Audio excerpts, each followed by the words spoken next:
Hello everyone. Today we are here with a good news for CA final students regarding SFM subject.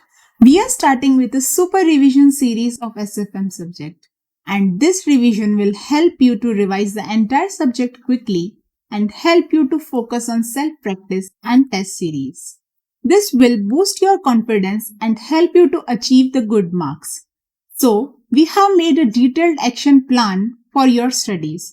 The 3 steps are revision, test and self practice. उसमें से सबसे जरूरी है self practice. Self practice के लिए आप ICI का study material, past paper, RTP, MTP refer कर सकते हैं। बट अगर आपको इतने सारे डिफरेंट मटेरियल्स रेफर नहीं करने हैं, then you can refer our launched question bank and formula book. ये आपको सेल्फ प्रैक्टिस के लिए बहुत हेल्पफुल रहेंगे। इसका स्पेशल फीचर है कि इसमें जो भी क्वेश्चंस हैं उनको कॉन्सेप्ट वाइज कैटेगराइज किया हुआ है। सो इनके डिटेल फीचर्स के लिए आप हमारा प्रीवियस वीडियो चेकआउट कर सकते हैं। और आपकी सेल्फ प्रैक्टिस को चार्ज अप करने के लिए we are starting with this revision series. ये रिविजन हम क्वेश्चन बैंक में से ही करेंगे and this revision will not be like a go through revision. हम सिर्फ क्वेश्चंस को देखते नहीं जाएंगे, instead this revision will be with logics. हम लॉजिक के साथ क्वेश्चंस को देखेंगे, डिटेल्ड कॉन्सेप्ट नहीं, बट लॉजिक्स के साथ इस रिविजन को कंप्लीट करेंगे। And the last step is test. Test आपको प्रिपरेशन के लिए बहुत हेल्पफुल रहेंगे ताकि आप एग्जाम में कोई भी सिली मिस्टेक नहीं करें। आपको इम्प्रूवमेंट एरियाज आपकी टेस्ट सीरीज से ही पता चल जाएगी। आप हमारी लॉन्च टेस्ट सीरीज भी ले सकते हैं। We are providing chapter-wise test series and 2 full syllabus test. हम आपके checked sheets आपको 5 days में दे देंगे and आपको साथ ही साथ improvement areas भी आपकी बताएंगे। So, best wishes to all of you and start the preparation with this 3-step plan. Now, we are starting with the revision and हम सबसे पहले थियरी चैप्टर से रिवीजन स्टार्ट करेंगे and then we will start the practical chapters revision. क्योंकि जिन्होंने भी books order कर ली हैं उनको उनकी बुक्स जल्दी ही मिल जाएंगी। तब तक आप थियरी से इजीली रिवाइज कर सकते हैं और आपको बुक्स डिलीवर हो जाती हैं, then you can practice the practical chapters with us also. So we are starting with the revision. Chapter first बहुत ही बेसिक चैप्टर है ये। इसका एग्जाम वेटेज होता है 4 मार्क्स का, बट इसकी जो फ्रीक्वेंसी होती है एग्जाम में पूछने की वो बहुत कम होती है अदर थियरी चैप्टर्स से रिलेटेड। तो चैप्टर फर्स्ट है हमारा regarding financial policy and corporate strategy. तो फर्स्ट क्वेश्चन पे आते हैं, what are the fundamental essential elements of a business. Business के कौन से एसेंशियल एलिमेंट्स हैं जिससे वो बिजनेस सक्सेसफुली रन करता है। तो बिजनेस के 3 फंडामेंटल एलिमेंट्स हैं। ये जो भी इमेजेस हम यूज कर रहे हैं, ये इमेजेस आपके रेफरेंस पर्पसेस के लिए है, ये आपके बुक में इंक्लूडेड नहीं है, क्योंकि इस इमेजेस के क्या होता है, आपका कॉन्सेप्ट की कनेक्टिविटी बिल्ड होती है। तो ये एक्चुअली मेन लेक्चर्स का पार्ट होता है, बट मैंने इसे रेफरेंसेस के लिए यहाँ पे भी यूज किया है ताकि आपको इजीली कॉन्सेप्ट कनेक्ट हो सके, लिंकेज आपके माइंड में बहुत इजीली हो सके। जहां पे भी बहुत नेसेसिटी है वहां पे इमेजेस आपके बुक में हैं भी, ऐसा नहीं है कि एक भी इमेज नहीं है, बट जहां पे बहुत नीडेड है वहां पे इमेजेस आपके बुक में ऑलरेडी गिवन है। तो स्टार्ट करें बिजनेस के 3 एसेंशियल एलिमेंट्स। तो फर्स्ट है स्ट्रेटेजी। आपको बिजनेस किसी आइडिया के बेस पे होता है कि ये बिजनेस हमें चलाना है। नेक्स्ट उस बिजनेस को चलाने के लिए चाहिए होता है फाइनेंस। आपके पास आइडिया है बट उसको इम्प्लीमेंट करने के लिए आपको चाहिए फाइनेंस, और आपके पास फाइनेंस भी है बट जब तक आपके पास राइट मैनेजमेंट नहीं है बिजनेस को चलाने के लिए, तब तक आप बिजनेस को सक्सेसफुली नहीं चला सकते। तो किसी भी बिजनेस के 3 फंडामेंटल एसेंशियल एलिमेंट्स हैं, स्ट्रेटेजी, फाइनेंशियल और मैनेजमेंट। यही हमारा सब्जेक्ट भी है। तो ये बहुत ही बेसिक क्वेश्चन है। नेक्स्ट क्वेश्चन पे आते हैं, स्ट्रेटेजिक फाइनेंशियल मैनेजमेंट के फंक्शंस क्या होते हैं, क्या रोल होता है स्ट्रेटेजिक फाइनेंशियल मैनेजमेंट का। तो उसका बेसिकली 5 फंक्शंस होते हैं। फर्स्ट है कि आप बेस्ट इन्वेस्टमेंट अपॉर्चुनिटीज को सर्च कीजिए, वहाँ कौन से ऑप्शंस में आप अपने फंड्स को यूटिलाइज कर सकते हैं, वो वेरियस ऑप्शंस आप कंसीडर कीजिए। अब उसमें से आप जो बेस्ट प्रॉफिटेबल है उसको सिलेक्ट कीजिए। अब अगर आपके पास मल्टीपल ऑप्शंस हैं तो आप एक ऑप्टिमल मिक्स बनाइए जिसमें आप उनमें इन्वेस्ट करेंगे। सपोज प्रोजेक्ट ए में आप 1 लाख इन्वेस्ट करेंगे, प्रोजेक्ट 2 में 5 लाख इन्वेस्ट करेंगे। इस तरह से आप अलग अलग प्रोजेक्ट का अलग अलग ऑप्टिमल मिक्स बनाइए कि किस प्रोजेक्ट में आप कितना इन्वेस्ट करेंगे। नेक्स्ट, इन्वेस्ट के बाद आप एक सिस्टम बनाइए जिससे आप उसको इंटरनल कंट्रोल्स जहां पे लगाएंगे और आप चेक कर सकते हैं कि कहीं पे भी अगर एरर हो रहा है तो आपको वो नोटिफाई हो जाए, तो आप एक्शंस ले सकेंगे उसके अकॉर्डिंग। तो आप एक सिस्टम बनाएंगे इंटरनल कंट्रोल्स का। उसके बाद आप जो भी रिजल्ट्स आएंगे उसको एनालिसिस करेंगे कि आपने जो भी डिसीजन लिया था वो सही है कि नहीं है, आपके जो भी टारगेट्स थे वो आप अचीव कर पाए या नहीं कर पाए।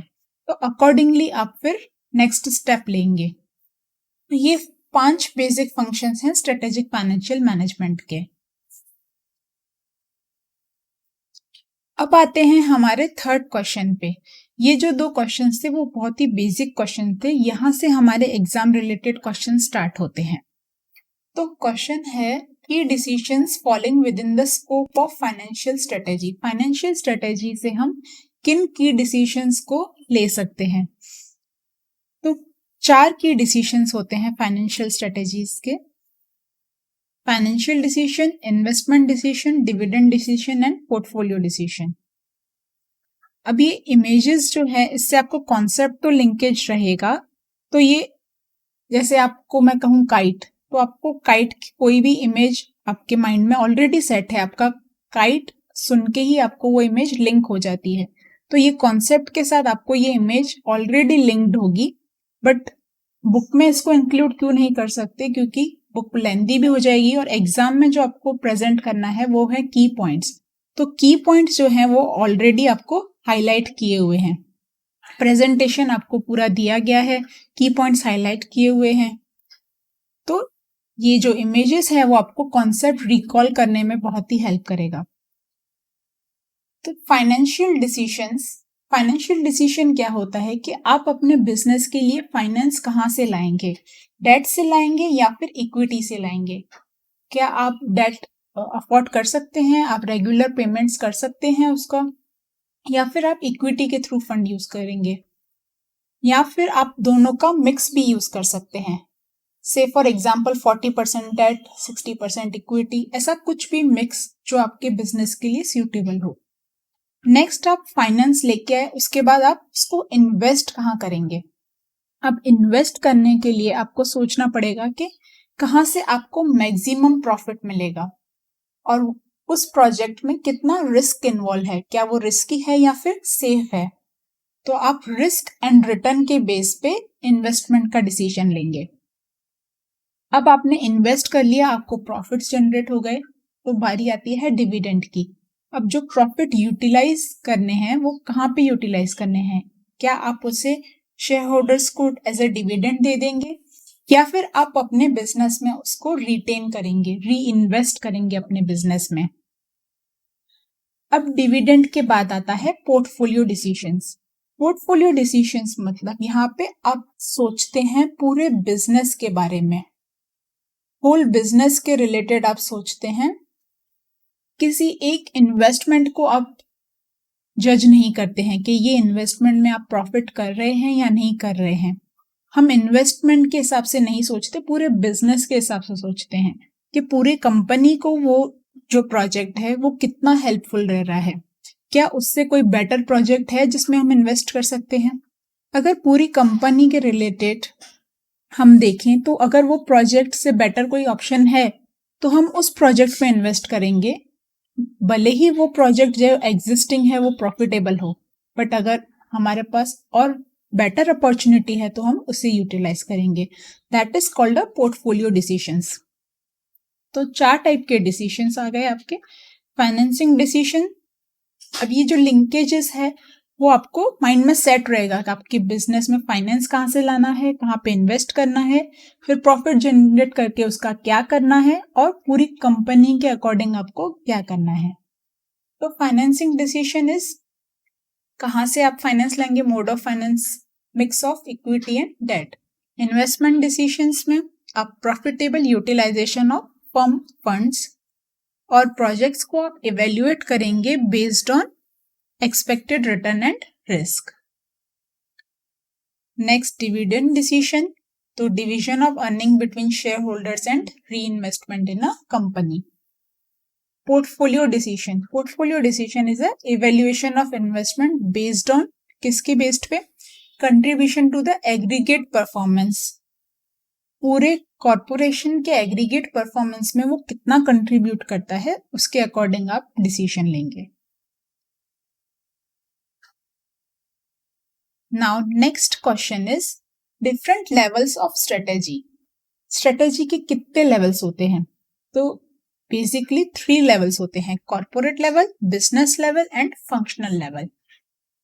अब इन तीनों लेवल पे हम क्या करते हैं वो समझते हैं। जो कॉर्पोरेट स्ट्रेटेजी है वो टॉप मैनेजमेंट फ्रेम करते हैं।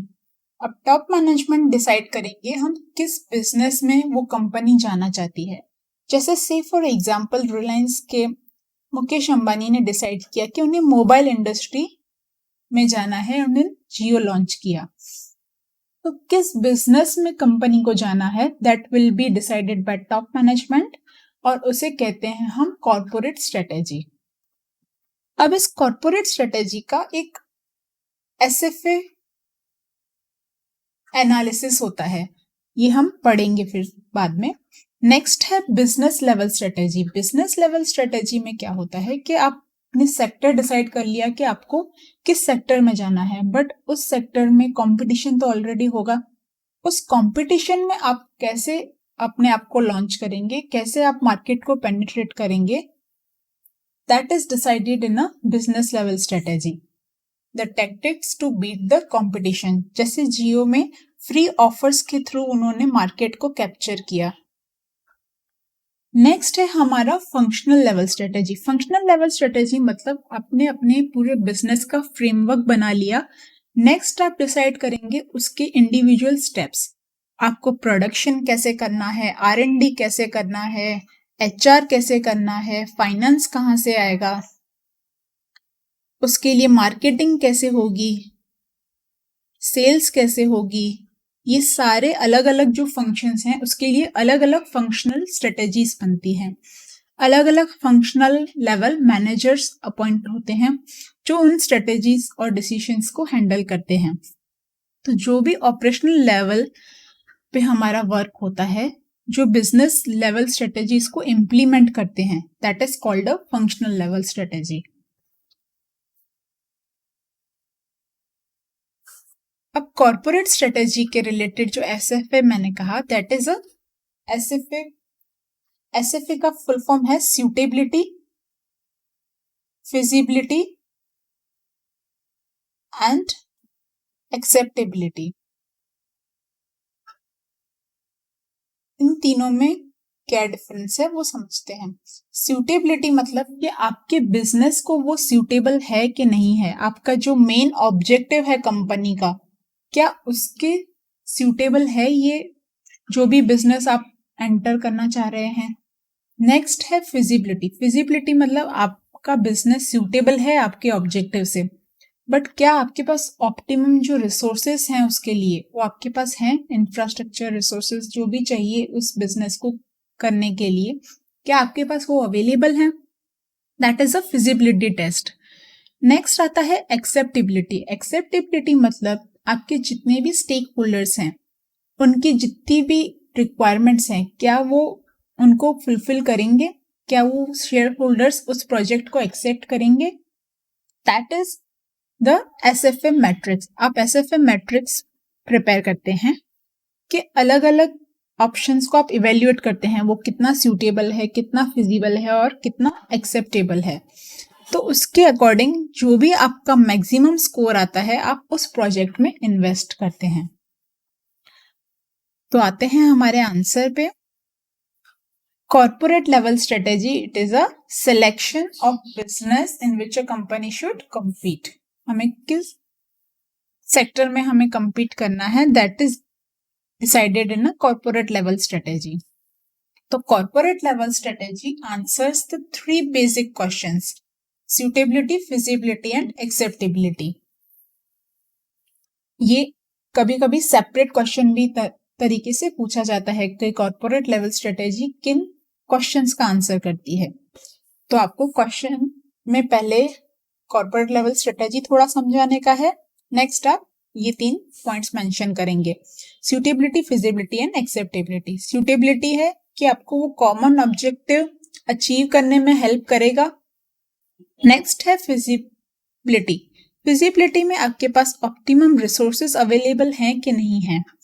नेक्स्ट इज एक्सेप्टेबिलिटी, कि आपके स्टेक होल्डर्स जो हैं वो सेटिस्फाई होंगे या नहीं होंगे उससे, फाइनेंशियली या फिर नॉन फाइनेंशियल फैक्टर्स, कोई भी फैक्टर्स को कंसीडर करके आप डिसीजन ले सकते हैं। नेक्स्ट लेवल है बिजनेस यूनिट लेवल। उसमें आप कैसे सस्टेन करेंगे कॉम्पिटिटिव एडवांटेज, वो डिसाइड करते हैं। नेक्स्ट है functional level strategy. Functional level strategy पे जो भी ऑपरेशंस हैं वो सब किस तरह से वर्क करेंगे, R&D, manufacturing, marketing, HR, finance, ये सब कैसे वर्क करेंगे और हेल्प करेंगे बिजनेस यूनिट लेवल को की स्ट्रेटेजी को एग्जीक्यूट करने में। That is the part of a functional level strategy. Now let's come to the next question. Explain the interface of financial policy and strategic management. Strategic management और financial policy दोनों कैसे linked हैं?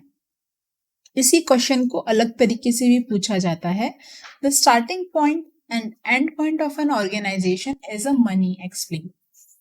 किसी भी business का start point और end point जो है वो मनी होता है। किस तरह से कि आप जो बिजनेस स्टार्ट करते हैं उसके लिए आपको चलाने के लिए भी फाइनेंस चाहिए, और जब आप उसे वाइंड अप करते हैं तो that is also on the basis of finance, कि आपको फाइनेंशियली आप उसे और नहीं चला सकते उस बिजनेस को, तो आप वाइंड अप करके जितना भी फाइनेंस है उसको आप डिस्ट्रीब्यूट कर देते हैं, यूटिलाइज कर देते हैं, जितने भी स्टेक होल्डर्स हैं उन सब में आप डिस्ट्रीब्यूट कर देते हैं, लायबिलिटीज पे ऑफ कर लेते हैं। तो स्टार्टिंग पॉइंट और एंड पॉइंट किसी भी ऑर्गेनाइजेशन का मनी होता है। Start point of organization is money and the end point of organization is also money. अब ये जो आंसर है ये बहुत ही लिंक्ड है, जो हमने की डिसीजंस वाला क्वेश्चन पढ़ा उसके बहुत ही लिंक्ड है ये आंसर। तो फर्स्ट पॉइंट इज कि sources of finance and capital structure. आप फाइनेंस कहाँ से लाएंगे वो आपका एक फाइनेंशियल पॉलिसी भी है कि आप कहाँ से लाएंगे, और उसके लिए आपको स्ट्रेटेजी भी बनानी पड़ेगी कि आप फाइनेंस कैसे रेज करेंगे। तो जो फाइनेंस है और स्ट्रेटेजी है वो दोनों ही इस डिसीजंस में यूज होते हैं। सोर्सेस के बाद इन्वेस्टमेंट। अब इन्वेस्टमेंट में भी सिमिलरली आपकी स्ट्रेटेजी भी यूज होती है कि आप कितना फंड कब इन्वेस्ट करेंगे, और फाइनेंस भी इन्वॉल्व है। आपको इन्वेस्ट तो फाइनेंस ही करना है ना, तो फाइनेंस भी इन्वॉल्व है और स्ट्रेटेजी भी इन्वॉल्व है। तो इन्वेस्टमेंट डिसीजंस में भी सिमिलरली फाइनेंस और स्ट्रेटेजी दोनों ही इंपॉर्टेंट होते हैं। नेक्स्ट है डिविडेंड। डिविडेंड के लिए भी आप डिसाइड करते हैं, स्ट्रेटेजी बनाते हैं कि आप कब डिविडेंड पे करेंगे और कितना डिविडेंड पे करेंगे। और फाइनेंस भी यूज होता है क्योंकि फाइनेंस तो आप डिस्ट्रीब्यूट करेंगे स्टेक होल्डर्स में। तो डिविडेंड डिसीजंस, फाइनेंस कहाँ से लाना है, इन्वेस्टमेंट कहाँ करना है, इन तीनों डिसीजंस में आप फाइनेंस भी इन्वॉल्व होता है और साथ ही साथ आपकी स्ट्रेटेजी भी इन्वॉल्व होती है। तो हम कह सकते हैं कि financial policy can not be worked out in isolation of other functional policies. Other जो स्ट्रेटेजीज हैं उससे हम फाइनेंशियल पॉलिसी को अलग नहीं कर सकते, वो दोनों सिंक में चलनी चाहिए, कि हम फाइनेंस को हम स्ट्रेटेजी के साथ इन्वेस्ट करेंगे, साथ में रेस करेंगे, और साथ में ही डिस्ट्रीब्यूट करेंगे। स्ट्रेटेजी यूज होती है फाइनेंस को रेज करने में भी, इन्वेस्ट करने में भी और डिस्ट्रीब्यूट करने में भी। Now let's move to the next question. Explain the balancing financial goals vis-a-vis sustainable growth. अब फाइनेंशियल गोल्स और सस्टेनेबल ग्रोथ में हम कैसे बैलेंस क्रिएट करेंगे, इसी क्वेश्चन को सेपरेट वे में भी पूछा जाता है। Sustainable growth is important to enterprise long term development. Explain the statement. तो अब सस्टेनेबल ग्रोथ होता क्या है?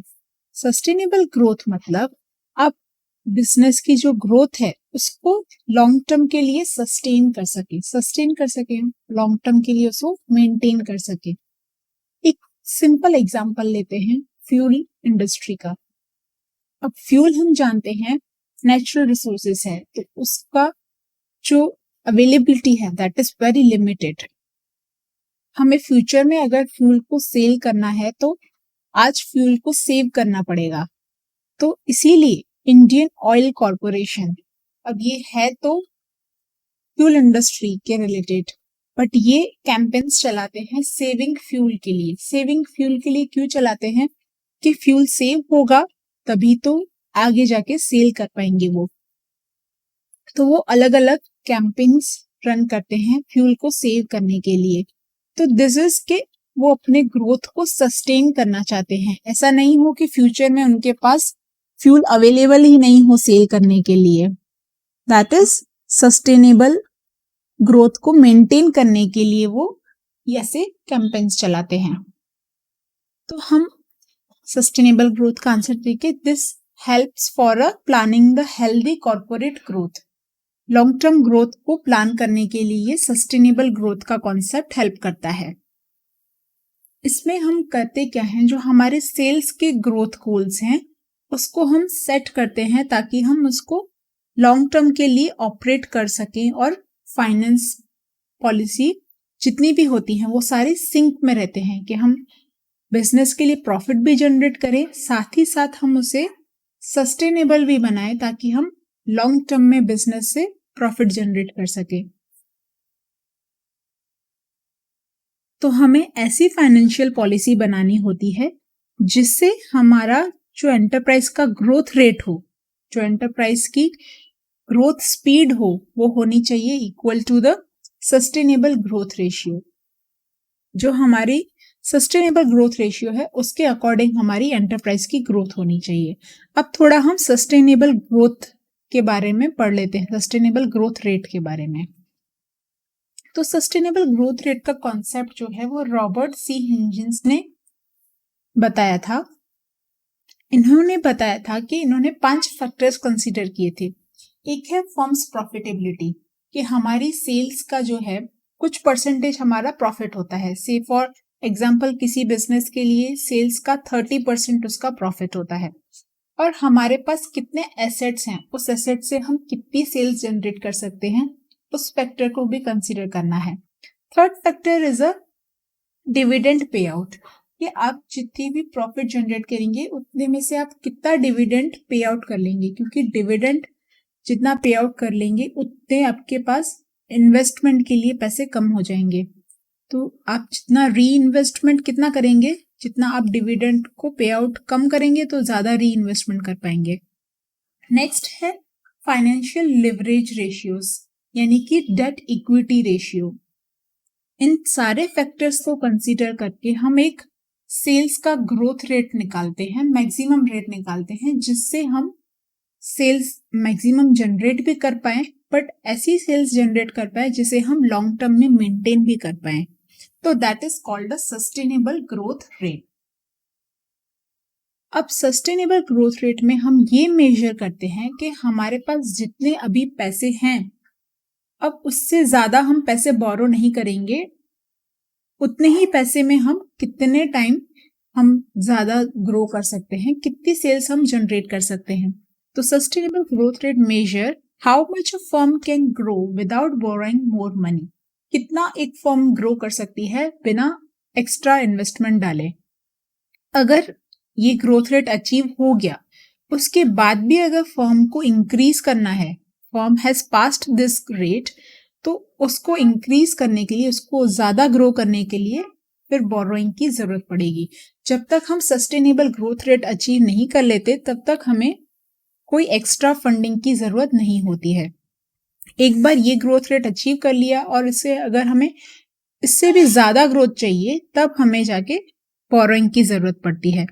तो ये बोरोइंग डिसीजंस वगैरह में लेने में भी सस्टेनेबल ग्रोथ रेट हेल्प करता है।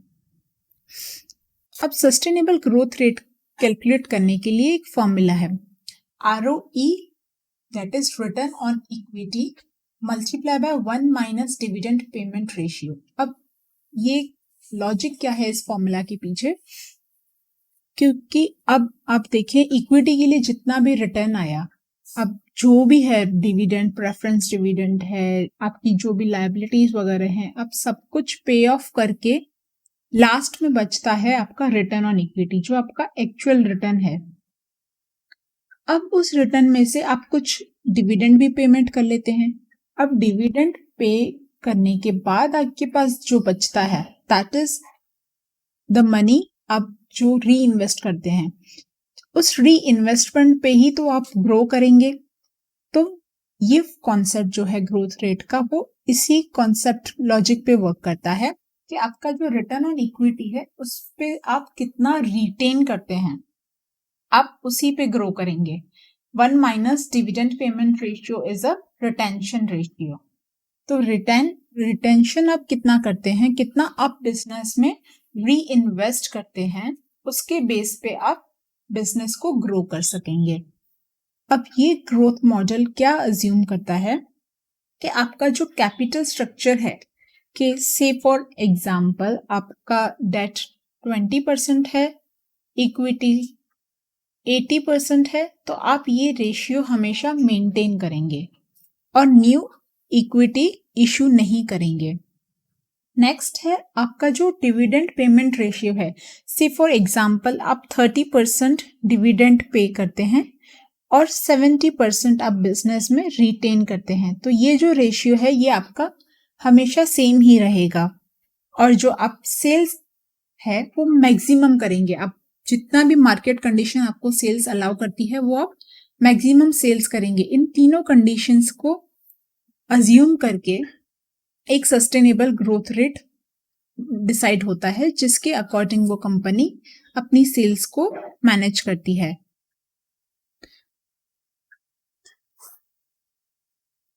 ये बहुत ही इंपॉर्टेंट क्वेश्चन भी है और इसी क्वेश्चन के बेस्ड पे रिसेंटली नवंबर 20 में इस पे प्रैक्टिकल क्वेश्चन भी पूछा गया था।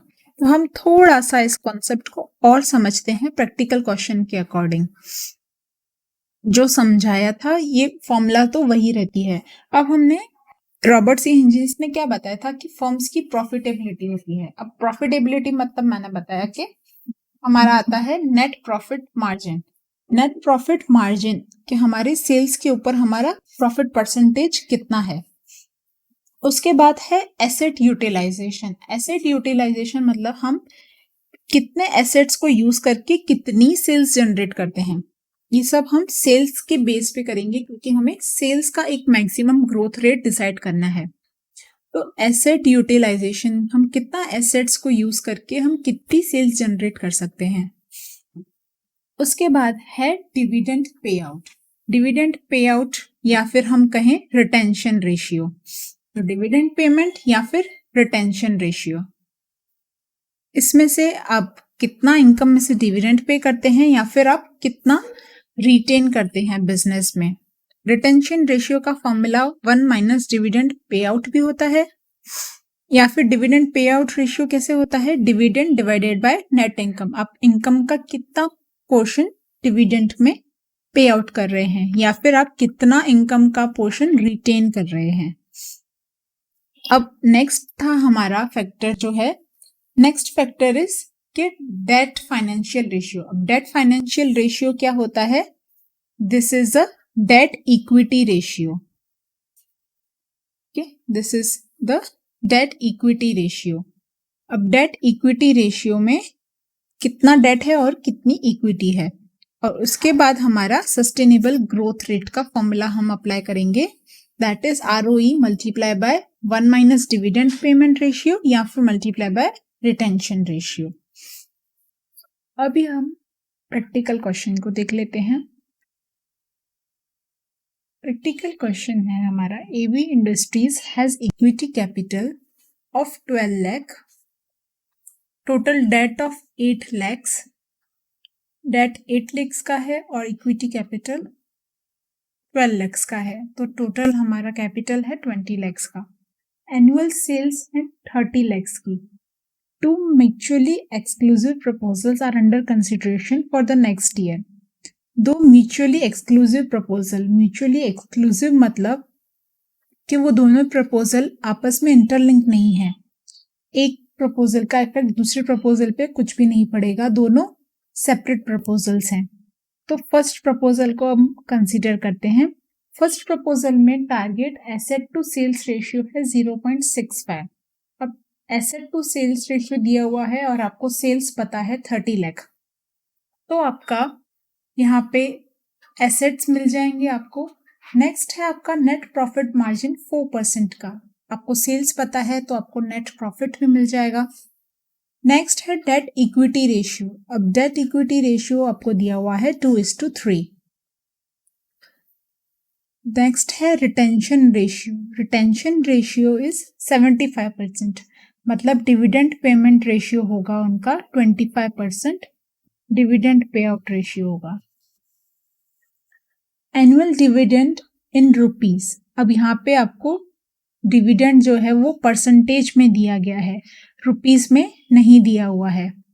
जबकि आप सेकेंड प्रपोजल में देखोगे तो आपको जो डिविडेंड है वो रुपीस में दिया हुआ है, परसेंटेज में नहीं दिया हुआ है।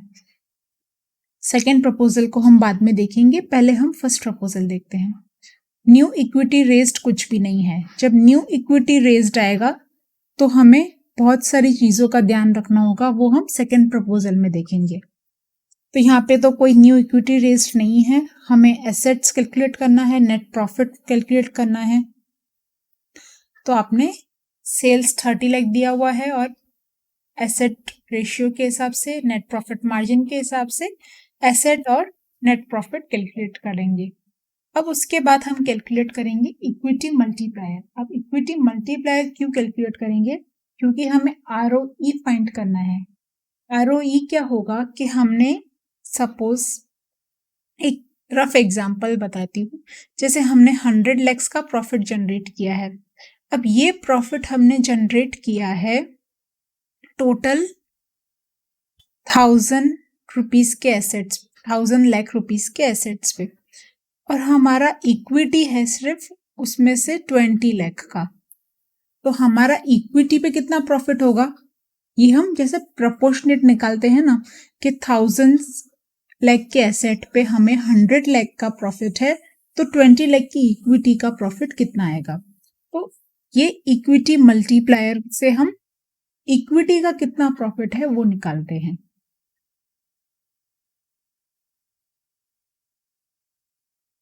तो इस सम के लिए इक्विटी मल्टीप्लायर हम निकालेंगे, तो इक्विटी है 12 लाख और टोटल कैपिटल है 20 लाख, दिस इज 8 लाख, तो टोटल कैपिटल है 20 लाख। 12 divided by 20 is 0.6। अब नेट प्रॉफिट आपका एसेट्स पे इतना है, उसमें से इक्विटी है 0.6 का, तो हमारा नेट प्रॉफिट जो है वो परसेंटेज में आ जाएगा 3.69%। 3.69% आपका रिटर्न होता है, बट उसमें से आप रिटेन कितना करते हैं, डिविडेंड को हटा के बाकी जो आप रिटेन करते हैं that is your growth rate. तो हमारा रिटेंशन रेशियो इसमें है 75%। तो हम इसका 75% जितना हमारा प्रॉफिट है, रिटर्न ऑन इक्विटी है, उसका 75% हम री इन्वेस्ट करते हैं। तो 2.77 is our sustainable growth rate. अब हम आ जाते हैं सेकेंड क्वेश्चन पे, सेकेंड प्रपोजल पे, सॉरी। सेकेंड प्रपोजल में आपको एसेट रेशियो दिया हुआ है नेट प्रॉफिट मार्जिन दिया हुआ है, तो इन दोनों से आप अपने एसेट्स नेट प्रॉफिट मार्जिन से आप नेट प्रॉफिट निकाल सकते हैं। डेट इक्विटी रेशियो दिया हुआ है, एनुअल डिविडेंड रुपीस में दिया हुआ है, और है न्यू इक्विटी रेज्ड। अब आप सीधा इस सम को स्टार्ट नहीं कर सकते, जैसे हमने प्रपोजल फर्स्ट में किया वैसे आप सेकेंड प्रपोजल में नहीं कर सकते। क्यों? जब भी न्यू इक्विटी रेज्ड आपको दिख जाए आपको अलर्ट हो जाना है, क्योंकि इसमें आपको स्टेप्स फिर से कैलकुलेट करने पड़ेंगे। अब फिर से कैसे कैलकुलेट करने पड़ेंगे? अब इक्विटी आपकी यहाँ पे पहले था 12 लाख, उसमें आप एडिशन 1 लाख, तो हमारा इक्विटी आ गया 13 लाख। अब 13 लाख इक्विटी आ गई है, तो 13 लाख की इक्विटी से हमको डेट इक्विटी रेशियो से हमारा रिवाइज्ड डेट कैलकुलेट करना पड़ेगा। रिवाइज्ड डेट कैलकुलेट होगा,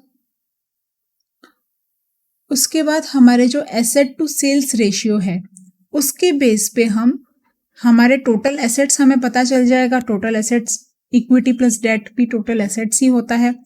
उसके हिसाब से हम रिवाइज्ड सेल्स निकालेंगे, रिवाइज्ड सेल्स से रिवाइज्ड प्रॉफिट निकलेगा।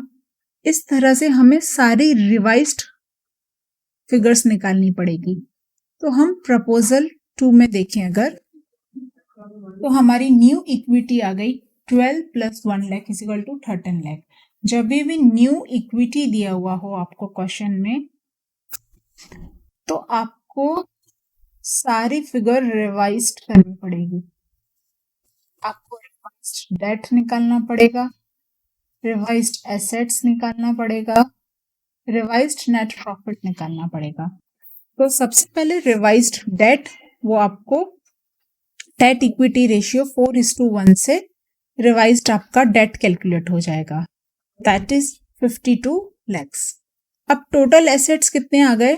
Date plus equity is equal to total assets भी होता है, तो 13 lakh plus 52 lakh is equal to 65 lakh, 65 lakh आपके टोटल एसेट्स आ गए। टोटल एसेट्स से आपको मिल जाएंगे sales, asset to sales ratio को लगा के आपको मिलेगी सेल्स 104.84 lakhs। नेट प्रॉफिट उसका 5%, 5.242 lakhs आपका नेट प्रॉफिट आ गया। ये सारी आपके पास रिवाइज्ड फिगर आ गई, रिवाइज्ड डेट आ गया, रिवाइज्ड एसेट्स आ गए, रिवाइज्ड सेल्स आ गई, रिवाइज्ड नेट प्रॉफिट्स आ गया। ये चारों चीजें आपको रिवाइज्ड कैलकुलेट करनी पड़ती है। अब आपका इक्विटी मल्टीप्लायर 13 लाख का आपका इक्विटी है और डेट है 52 लाख, तो 13 प्लस 52 लाख आपका टोटल कैपिटल है, उसमें से 13 लाख इक्विटी, तो हमारा इक्विटी मल्टीप्लायर आ गया 0.2। अब आप रिवाइज्ड नेट प्रॉफिट कंसीडर करेंगे 5.242, रिवाइज्ड एसेट्स कंसीडर करेंगे 65 lakhs के, और इक्विटी मल्टीप्लायर लगा के आप अपना आरओई कैलकुलेट करेंगे। आरओई कैलकुलेट करने के बाद अब यहाँ पे आपको रिटेंशन रेशियो डायरेक्ट नहीं दिया हुआ है, आपको डिविडेंड रुपीस में दिया हुआ है। तो आपने जो ऊपर फॉर्मूला सीखी थी, डिविडेंड पे आउट रेशियो होता है dividend divided by net income, और रिटेंशन रेशियो होता है net income minus dividend upon net income. तो आप ये फॉर्मूला को लगा के अपना रिटेंशन रेशियो निकालेंगे। तो आपका नेट प्रॉफिट है 5.242 lakhs का, उसमें से आपने इस क्वेश्चन में डिविडेंड पे किया है 0.3 लाख का, तो 5.242 में से 0.3 lakhs का डिविडेंड डिडक्ट करके आपने 0.943% का रिटेंशन किया है। तो आप सस्टेनेबल ग्रोथ रेट कैलकुलेट कर लेंगे, ROE multiply by retention ratio. So this is quite simple sum. आपको बेसिक बहुत ही फॉर्मूलास लगाने हैं, sales to assets, net profit margin, debt equity ratio, dividend payment ratio, ऐसे सब बेसिक फॉर्मूलास ही लगाने हैं। सिर्फ आपको जब न्यू इक्विटी आता है तब आपको बहुत ज़्यादा ध्यान देना है। जहाँ पे भी न्यू इक्विटी आया तो आपको बहुत केयरफुली रिवाइज्ड सारी फॉर्मूलास वर्कआउट करनी है। आपको revised debt, assets, sales, net profit, सब रिवाइज्ड कैलकुलेट करना है। अब आ जाते हैं हम हमारे नेक्स्ट क्वेश्चन में, what makes organization financially sustainable. अब सस्टेनेबल क्या होता है वो हमने पहले वाले क्वेश्चन में पढ़ लिया कि सस्टेनेबल ग्रोथ क्या होता है, बट ऐसे कौन से फैक्टर्स हैं जो ऑर्गेनाइजेशन को फाइनेंशियली सस्टेनेबल बनाते हैं। फाइनेंशियली सस्टेनेबल मीन्स आप अपने फाइनेंस को लॉन्ग टर्म में मेंटेन कर सकते हैं। तो फाइनेंशियली सस्टेनेबल होने के लिए आपको more than one source of income होना चाहिए। इसका तो आप अभी बहुत ही प्रैक्टिकली इस पॉइंट को कनेक्ट कर सकते होंगे। कोरोना क्राइसिस की वजह से बहुत सारे लोगों के इनकम पे बहुत ज़्यादा इफेक्ट आया है। जिनके वन सोर्स ऑफ इनकम थी उन्होंने बहुत ज़्यादा सफ़र किया है। तो इसीलिए it is better to have a multiple options as a your source of income. तो मल्टीपल सोर्स ऑफ इनकम से आप अपने फाइनेंस को रेगुलरली मैनेज कर पाएंगे। उसके लिए आपको रेगुलर फाइनेंशियल प्लानिंग करनी चाहिए कि आपके पैसे आपको कहाँ से जनरेट हों और कैसे आप उनका यूटिलाइज करें। उन सब के लिए आपको बनाना होगा एडिक्वेट फाइनेंशियल सिस्टम। एक सही फाइनेंशियल सिस्टम डिफाइन करता है कि आपकी ऑर्गेनाइजेशन फाइनेंशियल को लेके कितनी सीरियस है। तो वो ट्रस्ट डेवलप करता है कि आपकी जो ऑर्गेनाइजेशन है वो फाइनेंशियल सस्टेनेबल रहेगी। आपके पास स्ट्रॉन्ग फाइनेंशियल सिस्टम्स हैं तो आपकी सस्टेनेबिलिटी भी मेंटेन रहेगी। Then you should have a good public image. अगर आपकी पब्लिक इमेज गुड है, पब्लिक में आपकी कंपनी बहुत ही नोन्ड है, गुड प्रैक्टिसेस आप फॉलो करते हैं, तो आप इमीडिएटली कस्टमर्स को अट्रैक्ट करते हैं अपने तरफ। तो आप फाइनेंशियली सस्टेनेबल रहेंगे। अगर आपके पास कस्टमर्स हैं तो आप फाइनेंशियली तो ग्रो करेंगे ही। नेक्स्ट है you should be clear about it's value. आपके पास वैल्यू क्लैरिटी होनी चाहिए। वैल्यू क्लैरिटी बहुत ही इंपॉर्टेंट है। अगर आप कोई वैल्यू ही नहीं ऐड करेंगे कस्टमर्स को तो वो आपके पास क्यों रिटेन रहेंगे। अगर आपको वैल्यू क्लैरिटी है कंपनी की तभी आप कस्टमर्स को मेंटेन कर पाएंगे। कस्टमर्स मेंटेन होंगे तो फाइनेंस मेंटेन रहेंगे। Last is a financial autonomy. Company जो है वो खुद के फाइनेंस पे डिपेंड होनी चाहिए, न कि आउटर सोर्स के ऊपर। ऐसा नहीं होना चाहिए कि आउटर सोर्सेज की वजह से कंपनी को बंद करना पड़े। You should be self sufficient. Company self financially sufficient होनी चाहिए। तो आपको more than one source of income होनी चाहिए। फाइनेंशियल प्लानिंग आप रेगुलर करने चाहिए। फाइनेंशियल सिस्टम्स होने चाहिए आपके पास। आप फाइनेंशियली ऑटोनॉमी में होने चाहिए। और दो अलग जो चीजें हैं that is you should have a good public image and value clarity. तो इसको हम शॉर्ट में अगर समराइज करें तो आपके पास वैल्यू क्लैरिटी होनी चाहिए, गुड पब्लिक इमेज होनी चाहिए और आप फाइनेंशियली प्लानिंग करने चाहिए। अब फाइनेंशियल प्लानिंग में सारे पॉइंट्स आ गए। आप फाइनेंशियल प्लानिंग भी करोगे, फाइनेंशियल सिस्टम्स भी बनाओगे, more than one source of income भी रहेगा आपका और आप फाइनेंशियल ऑटोनॉमी भी अचीव करोगे। ये सारे फाइनेंशियल प्लानिंग के रिलेटेड पॉइंट्स हैं। तो एक ग्लांस में आपको माइंड में क्लियर रहे सारे पॉइंट्स, उसके लिए ये इमेज रिलेवेंट है। नेक्स्ट है व्हाट मेक्स ऑर्गेनाइजेशन सस्टेनेबल। अब ऑर्गेनाइजेशन कैसे सस्टेनेबल होगी? फाइनेंशियली नहीं, वो कंपनी चलनी चाहिए लॉन्ग टर्म में। वो कंपनी ऐसा नहीं हो कि फाइनेंस तो ठीक है मैनेज कर लिए बट आगे जाके वो कंपनी ही बंद हो गई, ऐसा नहीं। ऑर्गेनाइजेशन कैसे सस्टेनेबल रहेगी? आपको इन दोनों क्वेश्चन में बिल्कुल कंफ्यूज नहीं होना है। फाइनेंशियली सस्टेनेबल अलग है और ऑर्गेनाइजेशन कैसे सस्टेनेबल होगी वो अलग है। तो अब हम ऑर्गेनाइजेशन सस्टेनेबल के बारे में पढ़ेंगे। ऑर्गेनाइजेशन सस्टेनेबल के बारे में आपको पहले डायरेक्शन क्लियर होना चाहिए कि कंपनी कहाँ जाना चाहती है। अगर डायरेक्शन क्लियर होगा तब कंपनी अपने आगे की प्लानिंग कर पाएगी। अपने फ्यूचर को हम देख पाने चाहिए कंपनी। तो क्लियर स्ट्रेटेजिक आपको डायरेक्शन होना चाहिए जहां पे कंपनी वर्क करेगी। अब डायरेक्शन होने के बाद आपको आइडेंटिफाई करना है कि आपके पास कौन सी अपॉर्चुनिटीज अवेलेबल हैं। अगर आपके पास अपॉर्चुनिटीज अवेलेबल हैं और आप उसे यूटिलाइज नहीं कर रहे हैं तो आप मार्केट से डायरेक्टली आउट हो जाएंगे। जैसे इसका बहुत एग्जाम्पल दो फेमस, तो नोकिया ने शिफ्ट नहीं किया था जब भी स्मार्टफोन्स का ट्रेंड आया था, तो नोकिया मार्केट से ही बाहर आ गया। तो उन्होंने जो अपॉर्चुनिटीज आई थी उनको आइडेंटिफाई नहीं किया और उन पे वर्क नहीं किया, तो वो मार्केट से खुद ही खुद आउट हो गए।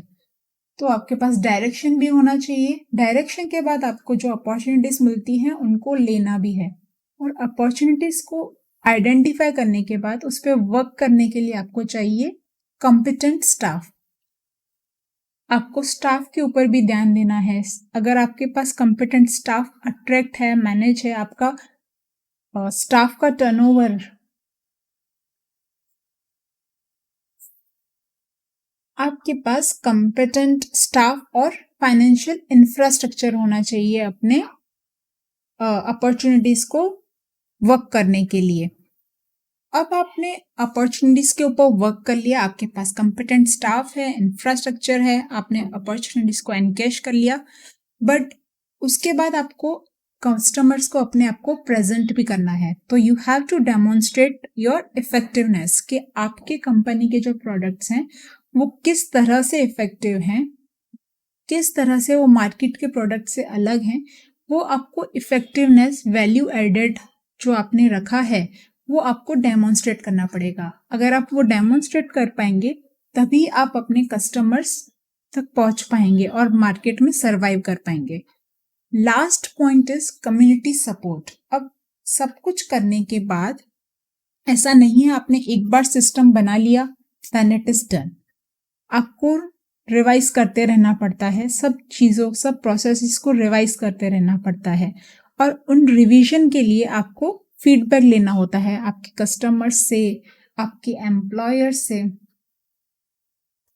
आपके एम्प्लॉयज से आपको सब फीडबैक लेना होता है कि आप कैसे आगे डेवलप करेंगे अपना मार्केट।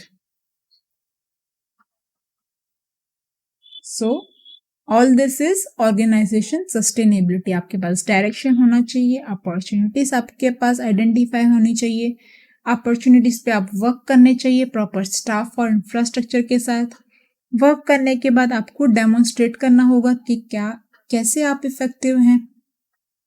इफेक्टिव बनने के बाद आपको अपने आप को अपडेट करना पड़ेगा थ्रू कम्युनिटी सपोर्ट। अब हम आते हैं हमारे लास्ट क्वेश्चन पे। ये जो अभी हमने पढ़ा ऑर्गेनाइजेशन सस्टेनेबल, ये सिर्फ एक पढ़ने के लिए थियरी नहीं है। छोटा सा मैं आपको थोड़ा सा इस एग्जाम्पल का ग्लांस दे देती हूँ। सोलर एनर्जी का एक प्रोजेक्ट है थाईलैंड में, उनके ये सस्टेनेबल डेवलपमेंट के गोल्स हैं। तो आपको ये एग्जाम्पल देख के पता चलेगा कि जो भी ये ऑर्गेनाइजेशन सस्टेनेबिलिटी और ये सब जो प्रोजेक्ट्स हैं, ये सब जो कॉन्सेप्ट्स हैं वो सब प्रैक्टिकली भी एप्लीकेबल होते हैं। ऐसा नहीं है कि सिर्फ थियरी है आपके पास। तो ये आपको वहाँ पे आपने पढ़ा कि उनका एक डायरेक्शन क्लियर होना चाहिए, तो उनका डायरेक्शन है अफोर्डेबल एंड क्लीन एनर्जी का। वो साथ ही साथ में एम्प्लॉयज के लिए वर्क करने चाहिए। तो एम्प्लॉयज के लिए वो देखो आप, ये 50 employees gained access to the solar education competent staff बना रहे हैं। कॉम्पिटेंट स्टाफ रहेगा तब जाके वो अपने अपॉर्चुनिटीज को यूज कर पाएंगे। तो इस तरह से अलग अलग ये उनके सस्टेनेबल गोल्स के प्लान हैं। अब आते हैं हमारे लास्ट क्वेश्चन फाइनेंशियल प्लानिंग पे। अब फाइनेंशियल प्लानिंग क्या होता है? फाइनेंशियल प्लानिंग के 3 कंपोनेंट्स होते हैं major: financial resources, financial tools and goals. अब ये सब क्या होते हैं? पहले तो फाइनेंशियल प्लानिंग मतलब क्या? फाइनेंशियल प्लानिंग मतलब आपके पास जो भी रिसोर्सेस हैं उनको आप यूटिलाइज करें और अपने फाइनेंशियल गोल्स को अचीव करें। ये 3 ही कंपोनेंट है। फाइनेंशियल रिसोर्सेज आप यूज करें, टूल्स के साथ और अपने फाइनेंशियल गोल्स को अचीव करें। अब फाइनेंशियल रिसोर्सेज मतलब आपके पास सोर्सेज जो हैं फाइनेंस के, और उसको फिर आप कहाँ पे यूज करते हैं, that is a financial tools. उनको यूज करके आप अपने फाइनेंशियल गोल्स पे अचीव कर पाएंगे। दिस ऑल इस सिस्टम को कहते हैं फाइनेंशियल प्लानिंग। तो फाइनेंशियल प्लानिंग इंडिविजुअल लेवल पे अगर हम देखें तो हमें इंडिविजुअल को या फिर घर लेने के लिए या फिर चिल्ड्रन एजुकेशन के लिए या रिटायरमेंट प्लानिंग के लिए उनको अलग अलग गोल्स के लिए फाइनेंशियल प्लानिंग करनी पड़ती है। तो वो डिसाइड करते हैं where you are now, what you may need in a future and what you should do to reach your goals. This step is called a financial planning at individual level. अब financial planning के 3 outcomes होते हैं, that is financial objectives, financial decision making and financial measures. अब financial objectives है जैसे आप क्या achieve करना चाहते हैं। जैसे आपको सपोज कैश फ्लो बढ़ाना है, आपका एम हो सकता है कि आपका कैश फ्लो इंक्रीज होना चाहिए, या फिर आपका एम हो सकता है आपका रिटर्न परसेंटेज इंक्रीज होना चाहिए, या फिर कैश अमाउंट रुपीज में इंक्रीज होना चाहिए, या रिटर्न का परसेंटेज इंक्रीज होना चाहिए। कुछ भी ऐसे मल्टीपल फैक्टर्स पे आपके फाइनेंशियल ऑब्जेक्टिव्स हो सकते हैं। अब उन फाइनेंशियल ऑब्जेक्टिव्स के लिए आप फाइनेंशियल डिसीजंस लेंगे। अब ये फाइनेंशियल डिसीजंस कौन से हैं जो हमने ऊपर 4 डिसीजंस पढ़े थे, financing, investing, dividend and portfolio. ये चारों आते हैं फाइनेंशियल डिसीजन मेकिंग। आप इन चारों डिसीजन मेकिंग में हम अलग अलग एक्सपर्ट्स को कंसिडर करके डिसीजन लेंगे। लास्ट आता है फाइनेंशियल मेजर्स। आप डिफरेंट टूल्स को यूज करके आप अपने फाइनेंशियल गोल्स को मेजर करेंगे, जैसे रेशियो एनालिसिस या फिर कैश फ्लो एनालिसिस। इनसे आप मेजर करेंगे कि आपने अपने टारगेट को अचीव किया या नहीं, टारगेट अचीव हुआ, यस और नो। तो ये 3 आउटकम्स हैं फाइनेंशियल प्लानिंग के। Financial objectives. The financial objective should be consistent with the corporate mission and corporate objectives. Next is decision making. Decision making में आप क्या करते हैं, फाइनेंशियल प्रॉब्लम को सॉल्व करने के लिए आप एक्शन डिसाइड करते हैं कि आपको, जैसे जो हमने 4 फाइनेंशियल डिसीजंस पढ़े थे कि financing decision, dividend decision, portfolio decision, ये सब अलग अलग प्रॉब्लम्स को सॉल्व करते हैं। फाइनेंस कहाँ से लाना है वो फाइनेंसिंग डिसीजन सॉल्व करता है, इन्वेस्ट कहाँ करना है वो इन्वेस्टिंग डिसीजन सॉल्व करता है, डिविडेंड कितना डिस्ट्रीब्यूट करना है वो डिविडेंड डिसीजन सॉल्व करते हैं। लास्ट पोर्टफोलियो डिसीजन में हम सॉल्व करते हैं कि ओवरऑल कंपनी कैसे ग्रो करेगी। तो ये अलग अलग प्रॉब्लम्स के लिए अलग अलग कोर्स ऑफ एक्शन हम डिसाइड करते हैं, that is financial decision making. Next है last financial measures. Financial measures हम रेशियो एनालिसिस या कैश फ्लो एनालिसिस को यूज करके हम इवेल्युएट करते हैं कि हमारी परफॉर्मेंस कैसी है। Okay, here the chapter ends. I hope you enjoyed the chapter. So आपके चैप्टर का रिवीजन तो हो गया। आई रिकमेंड कि आप इस चैप्टर की टेस्ट भी दे दें। आई रिकमेंड कि आप टेस्ट सीरीज ले लें और आप रेगुलर टेस्ट अटेम्प्ट करें। जो भी चैप्टर कंप्लीट होता है आपका, आप उसकी रेगुलर टेस्ट देते जाएं। रेगुलर टेस्ट देने से तभी आपको पता चल जाएगा, आपने चैप्टर रिवाइज किया, आपने उसकी टेस्ट दी, इमीडिएटली आपको पता चल जाएगी कि इस चैप्टर में और क्या आपको इम्प्रूव करना है। तो आप हैंड टू हैंड वो भी इम्प्रूव करते जाएंगे। इम्प्रूवमेंट ही सक्सेस की की है। तो you need to improve yourself continuously. आपको न्यू रिजल्ट्स चाहिए तो आपको अपने आप को भी न्यू बनाना पड़ेगा। रोज आपका जो वर्जन है वो इम्प्रूव्ड वर्जन होना चाहिए, न्यू वर्जन होने चाहिए आप अपने। So improve yourself with the test series, and I wish you all the success. We will meet soon with the new revisions. Thank you everyone.